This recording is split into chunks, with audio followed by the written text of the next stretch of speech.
আমাদের যে মিষ্টিটা আমরা চেষ্টা করি অত্যন্ত সুন্দরভাবে করার, মানটা ঠিক রাখার। আমাদের এটা সঠিক খাঁটি করা হয় দীর্ঘক্ষণ ভালো থাকে না, একদিন সর্বোচ্চ। তা উনি তখন ফেলে ফেলে দিতেন, যে কিন্তু কখনো ভেজাল দিতেন না। সেইখান থেকে আস্তে আস্তে এইভাবে ত্যাগ স্বীকার করতে করতে মানুষ বুঝতে পারছে যে এখানে ভালো, আমরাও সেই মানটা ধরে রাখার চেষ্টা করি, সেইভাবে কাজ করি। আমাদের ধর্মীয় অনুষ্ঠান বা শুভ কাজে সবখানেই কিন্তু আসলে মিষ্টির একটা প্রচলন আবহমান কাল থেকেই চলে আসছে। আমরা সাধারণত যে মিষ্টিগুলো খেয়ে থাকি সেই মিষ্টি থেকে একটু ব্যতিক্রম ধর্মী, একটু বললে হয়তো ভুল হবে, অনেকটাই ব্যতিক্রম ধর্মী মিষ্টি এই খারাবাইদ বানতলা এলাকায় রটিয়াঘাটা উপজেলার এই খারাবাইদ বানতলা মোড়ে যে মিষ্টির দোকানের সম্মুখে আমরা এই মুহূর্তে দাঁড়িয়ে আছি, এটি হচ্ছে সেই এই এলাকার ঐতিহ্যবাহী একটি মিষ্টির দোকান, যেটি হচ্ছে ঘোষ সুইটস নামেই খ্যাত। এই মিষ্টির দোকানের প্রতিষ্ঠাতা ছিলেন স্বর্গীয় নিমাইচন্দ্র ঘোষ, এবং বর্তমানে যিনি পরিচালনা করছেন তার ছেলে মিলন চন্দ্র ঘোষ। এই জায়গাটি হচ্ছে খারাবাইদ বানতলা সৈয়দের মোড়।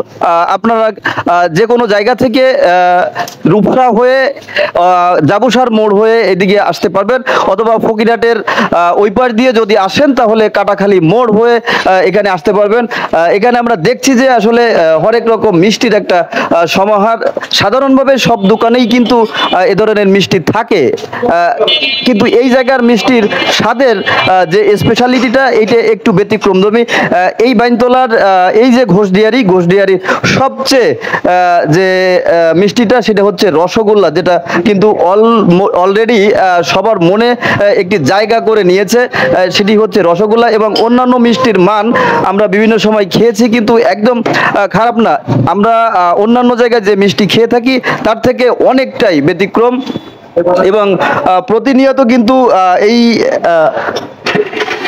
এখানে দেখছেন আপনারা যে ঘি একদম 100% খাঁটি ঘি, যে ঘিটা কিন্তু অনেক দূর দূরান্ত থেকে এখানে ঘি নিতে আসে। এবং আমরা দেখেছি যে ঢাকা থেকে যারা আসেন বা যারা বাইরে যান, বিভিন্ন অঞ্চলের মানুষ তারা এইখান থেকে প্রতিনিয়ত অনেক কেজি ধরেই পটে করে তারা ঘি নিয়ে যায়। এই মুহূর্তে আমরা কথা বলছি এই দোকানের প্রতিষ্ঠাতা শ্রী নিমাইচন্দ্র ঘোষের বড় ছেলে, যিনি বর্তমান এই দোকানটি পরিচালনা করছেন, তার সাথে। তো আমরা এই যে অঞ্চলের মানুষ, টোটাল খুলনা অঞ্চল, এই খুলনা অঞ্চলে আপনাদের এই যে মিষ্টির দোকানটা, এই মিষ্টির দোকানটা একটি খ্যাতিমান দোকানে পরিণত হয়েছে। এর পিছনের আপনাদের প্রচেষ্টাগুলো কি, এবং একটু যে ব্যতিক্রম, এই ব্যতিক্রমটা কিভাবে তৈরি করলেন? এগুলো হচ্ছে আমার বাবা করেছে সেইভাবে, তারপরে থেকে আমি করি। আর দেশি গরুর দুধ। আমার নাম মিলন কুমার ঘোষ। এই ব্যবসাটি আপনি কত বছর ধরে পরিচালনা করছেন? 30 বছর ধরে পরিচালনা করছি। আপনি 30 বছর, আপনার বাবা? বাবা 35 বছর করছে। 35 বছর ধরে। দর্শক, এবার কথা বলছি এই দোকানে পড়াশোনার পাশাপাশি তারই ছোট ভাই মিলন ঘোষের, তারই ছোট ভাই, তোমার নামটা কি? গৌতম কুমার ঘোষ। গৌতম কুমার ঘোষ পড়াশোনার পাশাপাশি কিন্তু ভাইয়ের এই ব্যবসা দেখাশোনা করছেন। ভাইয়ের ব্যবসা মানেই তার বাবার ব্যবসা ছিল এটি, যেটি তারা এখনো দেখাশোনা করছে। ব্যবসার বর্তমান কি অবস্থা? আসলে ব্যবসার অবস্থা আপনাদের দোয়াই, ঈশ্বরের আশীর্বাদে, আল্লাহর রহমতে খুব ভালো অবস্থায় আছে অন্যান্য জায়গার তুলনায়। আমরা আমাদের যে মিষ্টিটা আমরা চেষ্টা করি অত্যন্ত সুন্দরভাবে করার, মানটা ঠিক রাখার। আমার জ্যাঠামশাই স্বর্গীয় মিলন চন্দ্র ঘোষের বাবা নিমাইচন্দ্র ঘোষ, উনি দীর্ঘকাল যাবৎ এই ব্যবসার সাথে জড়িত ছিলেন। তিনি যখন এই ব্যবসার সাথে জড়িত ছিলেন তখন তিনি, কত বছর এই দোকানের বয়স প্রায় 40 বছরের মতো। এর আগে এই যে বর্তমান যে খুলনা ব্যাপী যে সুনামটা, এই সুনামটা কিভাবে তোমরা তৈরি করলে? আসলে এটা আমার জ্যাঠামশাই স্বর্গীয় নিমাইচন্দ্র ঘোষ, উনি যখন দোকান শুরু করছেন তখন তো আর এত উন্নত মানের ছিল না মানুষের যা যাতায়াত ব্যবস্থা। আসলে তখন উনি এমনভাবে মিষ্টিটা তৈরি করছেন যে অত্যন্ত সুন্দরভাবে, যে মিষ্টিটা যদি সুন্দর হয় তার দীর্ঘকাল মিষ্টি সুন্দর মানে কিন্তু খাঁটির একটা প্রশ্ন থেকে যায়, হচ্ছে যদি এটা সঠিক খাঁটি করা হয় দীর্ঘক্ষণ ভালো থাকে না, একদিন সর্বোচ্চ। তা উনি তখন ফেলে ফেলে দিতেন, যে কিন্তু কখনো ভেজাল দিতেন না। সেইখান থেকে আস্তে আস্তে এইভাবে ত্যাগ স্বীকার করতে করতে মানুষ বুঝতে পারছে যে এখানে ভালো, আমরাও সেই মানটা ধরে রাখার চেষ্টা করি, সেইভাবে কাজ করি। আমাদের যারা এখানে কাজ করে তারাও সততার সাথে কাজ করে। আমি এরই সাথে সাথে আরেকটু যারা কাস্টমার এখানে আসেন বা আসবেন বিভিন্ন জায়গা থেকে, কারণ এই মিষ্টিটার নাম অনেকে শুনেছেন, অনেকে আসারও কিন্তু পরিকল্পনা আছে। রসগোল্লা কত করে? রসগোল্লা 15 টাকা পিস। রসগোল্লা 15 টাকা পিস। ঘি কত করে? ঘি 1400 টাকা কেজি। 1400 টাকা কেজি। আর এই যে সামনে যে দধি দেখছি, দধিটা এটা হচ্ছে মিষ্টি সরা দধি। হ্যাঁ। এটা হচ্ছে 150 টাকা মালসা। 150 টাকা হ্যাঁ। মালসা। এখানে কতটুকু আছে? এখানে 750 থেকে 800 এর ভিতরে থাকে। 750 থেকে 800। হ্যাঁ। সন্দেশ কত করে? সন্দেশ 500 টাকা কেজি। আমাদের সন্দেশের একটা অন্যান্য বৈশিষ্ট্য আছে, যে সন্দেশ কিন্তু অন্য জায়গায় দেখবেন যে 350 টাকা দিচ্ছে, 400 টাকা দিচ্ছে ভালো ভালো দোকানে, কিন্তু এখানে আমাদের সন্দেশের চিনির পরিমাণ এত কম যে কারণে আমাদের দামটাও একটু বেশি।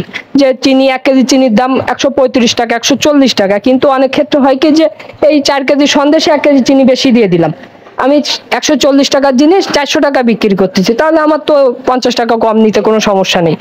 মানে যতটুকু সম্ভব এখানে খাঁটি দেওয়ার যে চিন্তাটা। আর কি কি মিষ্টি আছে? আমাদের মালাইকারি হয়। মালাইকারি কত করে? মালাইকারি 20 টাকা পিস। 20 টাকা পিস। হ্যাঁ। অন্য আর কি?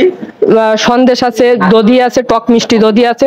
আসলে এই এলাকা মানে আশেপাশে সব জায়গায় টক মিষ্টিটা অত্যন্ত সুন্দরভাবে পছন্দ করে সবাই। বর্তমানে তো টক মিষ্টি জনপ্রিয় বেশি, টক মিষ্টিটা পছন্দ করে, সেটা আছে। তারপরে হচ্ছে আপনাদের মাঝে মাঝে বেবি সুইটস করা হয়, এমনি ড্রাই মিষ্টি আছে, হচ্ছে আপনার আইটেম একটা সাদা লম্বা মিষ্টি আছে। এইগুলো আমাদের খুব অর্ডিনারি আইটেমগুলা চলে। কিন্তু সন্ধ্যার আগেই আমরা দেখছি যে আসলে একটু রাত গড়াতে না গড়াতেই সেই মিষ্টিগুলো কিন্তু শেষ হয়ে গেছে।